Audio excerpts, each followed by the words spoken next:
The night was dark, and the wind howled like a restless spirit. Thick clouds covered the moon, casting deep shadows across the lonely cabin standing at the edge of the forest. Inside, Daniel Carter, a man who had chosen a quiet life away from the crowded cities, sat near the fireplace, sipping a warm cup of tea. He enjoyed his solitude, the peaceful silence of the wilderness. But tonight, something felt off. A strange tension hung in the air, making his skin crawl. Then came the sound, a faint thud against his front door.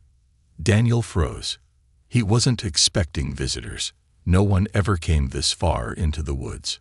For a moment, he wondered if it was just the wind. But then, another thud.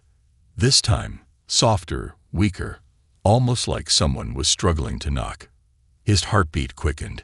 He stood up, grabbed a flashlight, and slowly approached the door. Taking a deep breath, he unlocked it and pulled it open. What he saw made his breath hitch.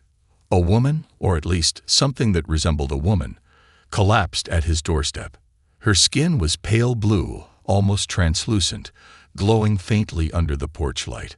Her clothes were torn, covered in dust and dark stains. Her silver hair clung to her face, damp with sweat. She was barely conscious. Daniel's mind raced. Was she human? A lost traveler? No. Something about her was different. Her eyes, large, luminous, a shade of violet that seemed unnatural. She shivered, her body frail and weak. Then she spoke. A whisper, a single word in a language Daniel didn't understand. Zura. Daniel hesitated. This was impossible. 1,000 questions flooded his mind, but now was not the time for answers.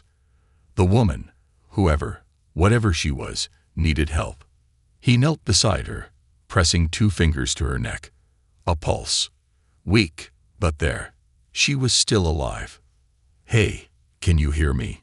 he asked. No response. Her breathing was shallow. She was barely holding on. Daniel wasn't the type to turn his back on someone in need, no matter how bizarre the situation. He slid his arms under her fragile body and carefully lifted her. She was lighter than expected, almost weightless. As he carried her inside, a strange warmth spread through his skin where their bodies touched, like static electricity humming under his flesh. Shaking off the odd sensation, he placed her gently on his couch and grabbed a blanket, wrapping it around her trembling form. The fire crackled in the silence. Daniel sat beside her, watching as she slept, her breathing uneven. He had seen people in bad shape before, but never like this. Who was she? Where did she come from? A part of him wanted to call for help, but who would he even call?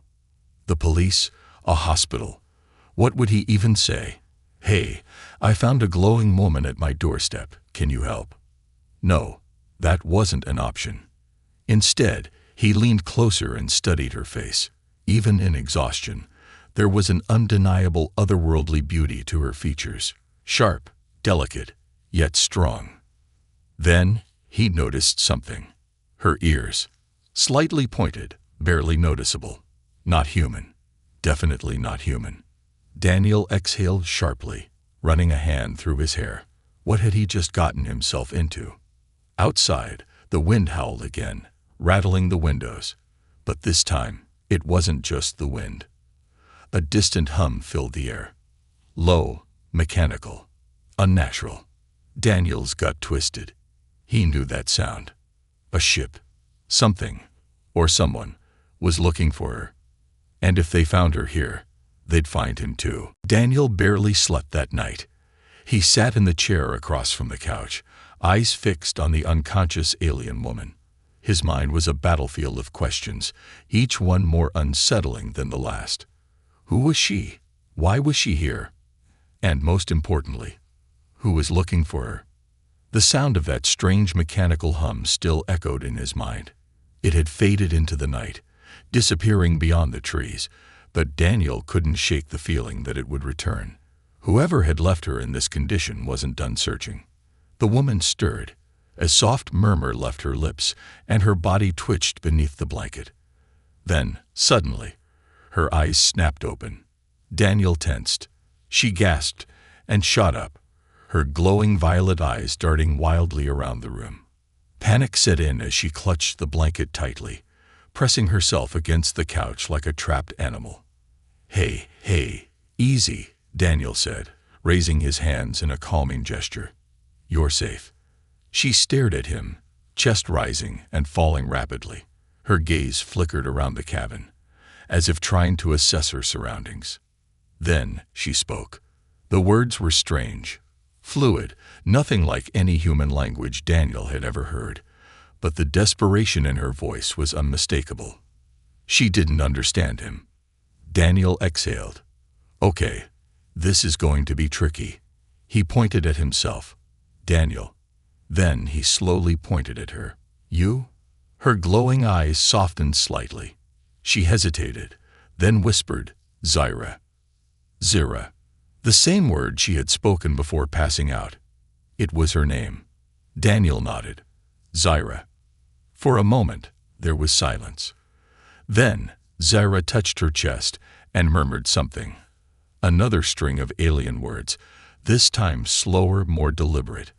Her voice had a melodic quality, like a song barely whispered. Daniel shook his head. I don't understand. Zyra frowned, clearly frustrated. Then, with shaky hands, she pointed toward the door. No, Daniel said firmly. You're not going anywhere. You can barely stand. She clenched her jaw. It was clear she didn't like that answer, but her weakened state didn't give her much choice. With a sigh, she collapsed back onto the couch, rubbing her temples as if trying to steady herself. Daniel stood up and went to the kitchen. He poured a glass of water and grabbed a loaf of bread. Simple food, but it would have to do. He placed them in front of her. Zyra hesitated. Then, cautiously, she picked up the glass and sniffed it. After a moment, she took a slow sip, eyes never leaving Daniel. See, he said, it's just water. She placed the glass down and reached for the bread. But as soon as she touched it, she flinched. Her fingers trembled, and she quickly pulled her hand back, as if the food had burned her. Daniel frowned. What's wrong? Zyra looked at him, then at the bread, her expression one of deep conflict. Finally, she pressed her palm against her stomach and shook her head. She couldn't eat it. Daniel rubbed his face.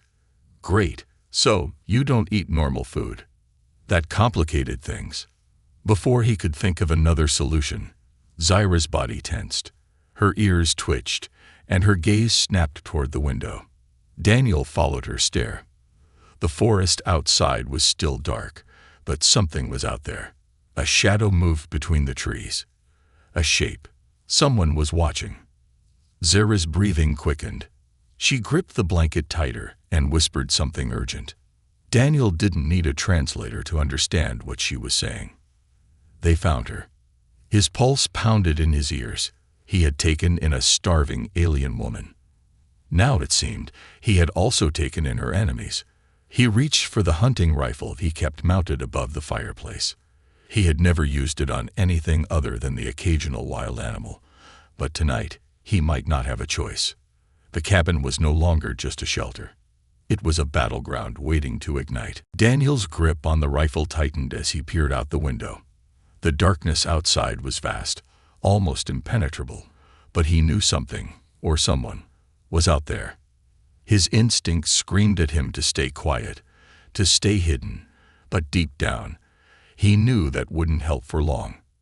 Zyra trembled on the couch, her glowing violet eyes locked on the window.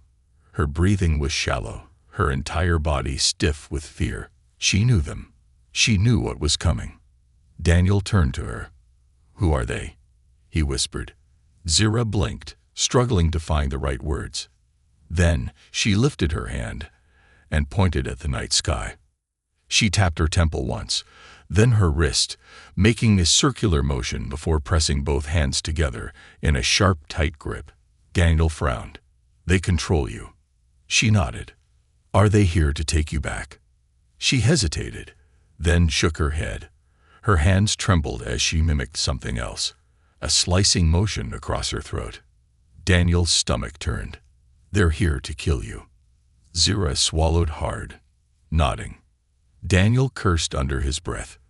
This wasn't just a rescue. This wasn't about returning a lost passenger to her home. Whoever was outside wasn't looking for Zira. They were hunting her. A shadow moved again. This time, it was closer. The sound of footsteps barely broke the silence, slow and calculated. Not human, not careless. Daniel moved swiftly, putting out the lantern and grabbing the emergency flashlight from the drawer. He flicked it on for a brief second, just enough to glimpse movement between the trees. Two figures, tall, lanky. Their silhouettes didn't match anything human. Their bodies moved unnaturally, shifting as though their bones didn't sit right under their skin. Daniel felt the hair on his arms rise. "Zira, what are they?" Her voice was barely a whisper. "Hunters." Daniel's jaw clenched. He had no idea what kind of creatures these were, but their name alone was enough to tell him all he needed to know. They weren't here for negotiations. They weren't going to knock on his door and ask politely for Zira to come with them. They were here for blood. A strange hum filled the air. Low, mechanical. It sent a vibration through the walls of the cabin, rattling the windows. Zira flinched, clutching her ears as though the sound was unbearable. Daniel's mind raced. They were scanning the area, searching. The wooden walls of the cabin weren't going to hide them forever. Then, another sound. A metallic click. Daniel knew that sound all too well. A weapon being primed. His heart pounded. They were preparing to breach. Zira let out a shaky breath and grabbed his wrist. She motioned toward the floor, then pressed a finger to her lips. "Hide." Daniel exhaled sharply. "No." Her eyes widened. "You're not going to die here." She shook her head fiercely, her grip tightening. She didn't want him involved. She didn't want him to get hurt. But Daniel had already made his decision. His life had been quiet, isolated. He had chosen to live away from people, away from the noise of the world. But now, here he was, staring down something beyond anything he had ever imagined. And he wasn't going to let an innocent life be taken, not while he could stop it. He moved quickly, pulling a heavy wooden shelf in front of the door. It wouldn't hold for long, but it would buy time. He grabbed a knife from the counter, slipping it into his belt, then checked the rifle's chamber. Fully loaded. A shadow moved past the window.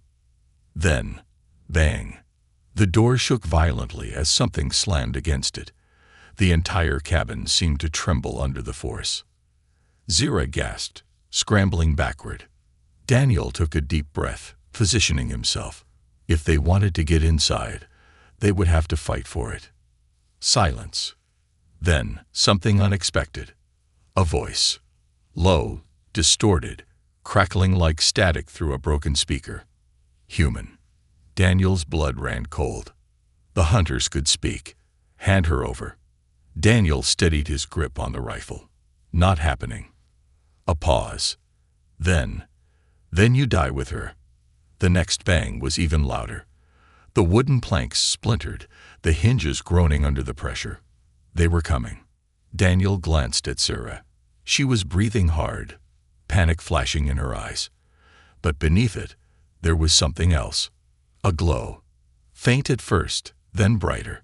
Her hands trembled, but a soft energy pulsed from her skin, radiating outward in slow waves. Daniel stared. "What are you?"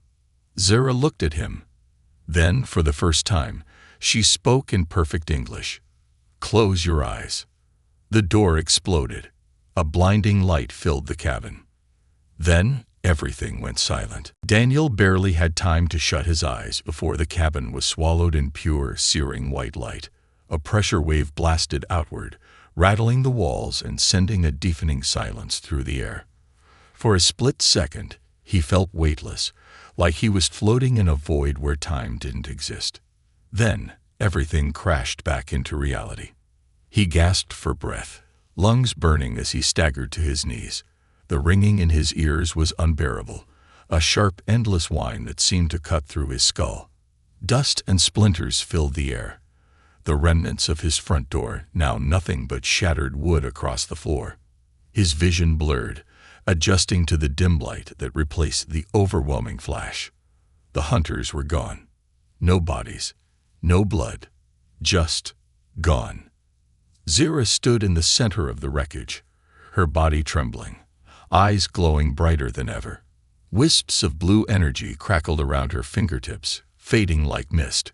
Her breath came in ragged gasps, and when she turned to Daniel, her expression was almost as shocked as his. What the hell was that? Daniel managed to croak, his throat dry. She swayed on her feet, blinking rapidly as if she barely understood it herself. She started, her voice weak. Then her knees buckled. Daniel lunged forward, catching her before she hit the floor. Her skin was hot to the touch, almost feverish. She was burning up, yet she shivered violently, as if caught in a winter storm. "Stay with me," he urged, gripping her shoulders. "Zira, what did you do?" She opened her mouth, but no words came out. Instead, her eyes fluttered shut. Daniel cursed under his breath. He had no idea what was happening to her, but one thing was clear: she was in trouble. He lifted her into his arms, careful not to jostle her. She was surprisingly light, her frame delicate despite the sheer power she had just unleashed. He carried her over to the couch, gently laying her down. For the first time, he noticed the symbols on her skin, faint, glowing markings that pulsed and flickered like dying embers. They hadn't been there before. Had she done something irreversible? Daniel clenched his jaw, mind racing. He had no way of knowing if the hunters were truly gone, or if they had just retreated. If they were still out there, they would come back stronger, better prepared. And if Zira couldn't fight again? He shook the thought away. She needed rest. That was the priority. He pulled a blanket over her, hoping to ease the trembling.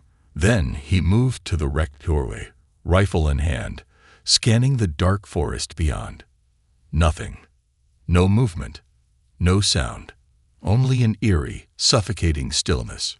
For a moment, he allowed himself to breathe, to think. Why had the hunters hesitated? They had the advantage, the firepower, the numbers. Yet they had spoken to him, given him a chance to surrender Zira. That wasn't how predators worked. Unless they were afraid of her. Daniel turned back, watching Zira's still form. She had no weapons, no armor, nothing but the rags she had arrived in, and a body weakened from starvation. Yet they had feared her enough to demand he hand her over instead of simply taking her. What was she really? As if sensing his thoughts, Zira stirred, her breathing uneven. Her eyes fluttered open, but instead of violet, they were flickering gold. Daniel's stomach twisted. "Zira." Her lips barely moved, but he heard her whisper, "They'll come back." Daniel gripped the rifle tighter. I figured. Her eyes met his, a mixture of exhaustion and something else, something close to sorrow. "I'd put us in danger." Daniel exhaled sharply. "No, they did." She shook her head. "You don't understand." There was something in her tone, something that sent a chill through his spine. Zira swallowed hard. They weren't the worst thing out there. Daniel frowned. "What do you mean?" She hesitated, struggling to sit up. "The hunters work for something bigger, something worse." A pit formed in Daniel's stomach. Zira's next words were barely audible, yet they carried the weight of something ancient. Something terrifying. "The architects are coming." Daniel had no idea what that meant, but from the look in her eyes, he knew one thing for certain. Their fight was far from over. Daniel sat at the edge of the ruined doorway, his rifle resting across his lap. The air was still, thick with the scent of burned wood and something else, something metallic, electric, almost like the lingering charge of a storm that had passed too close. Behind him, Zira lay curled under a blanket, her breathing slow but steady. The glowing patterns on her skin had faded slightly, but their presence still sent a chill through him. She wasn't just any refugee. And the hunters weren't just any pursuers. He had spent years in war zones, had seen men turn into monsters and back again. But nothing compared to the look in her eyes when she had whispered that name. The architects. Daniel ran a hand down his face, exhaling slowly. What the hell have I gotten myself into? He muttered under his breath. A soft rustling behind him made him turn. Zira was awake.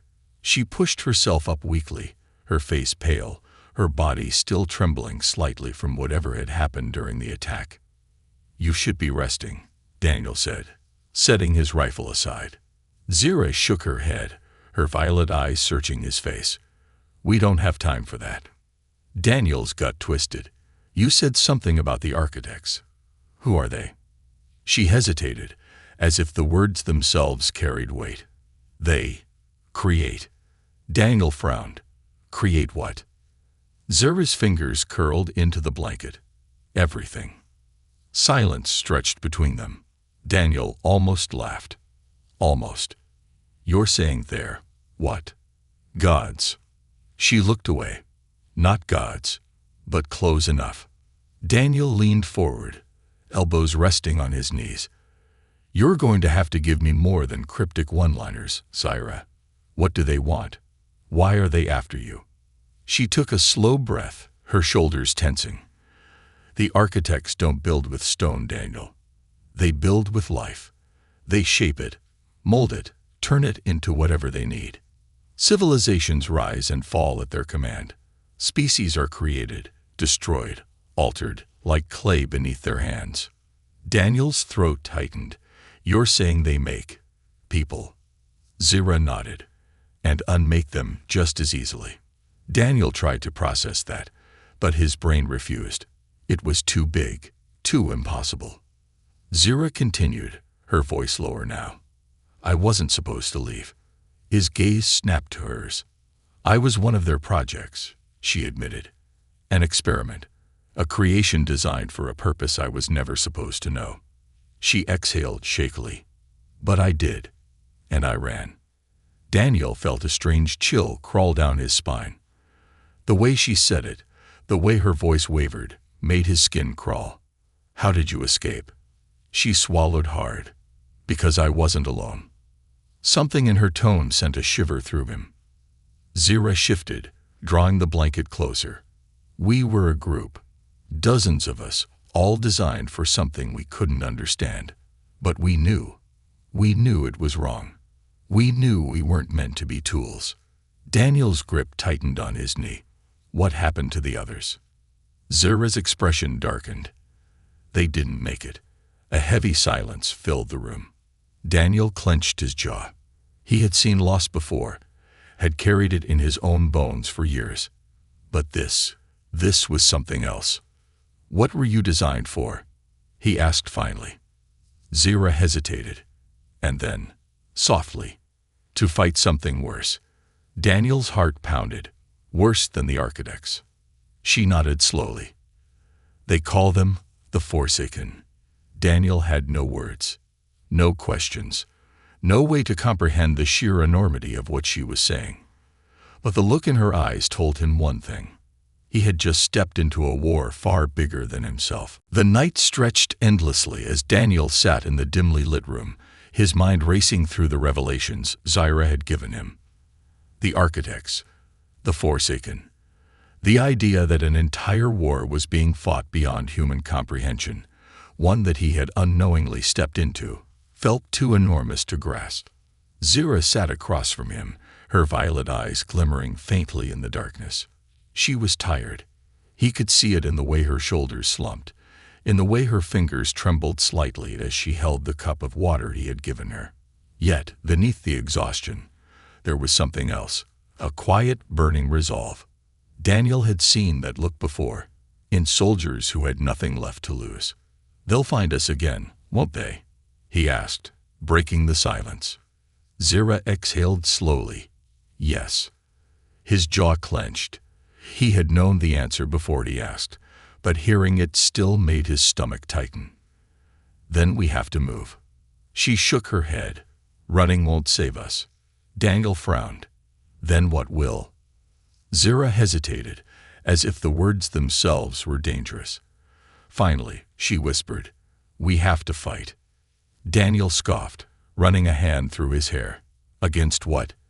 An entire civilization that creates and destroys life like a child playing with toys. He leaned forward, his voice low and sharp. "How the hell do you fight something like that?" Zira met his gaze. By becoming something they fear. Daniel's breath caught.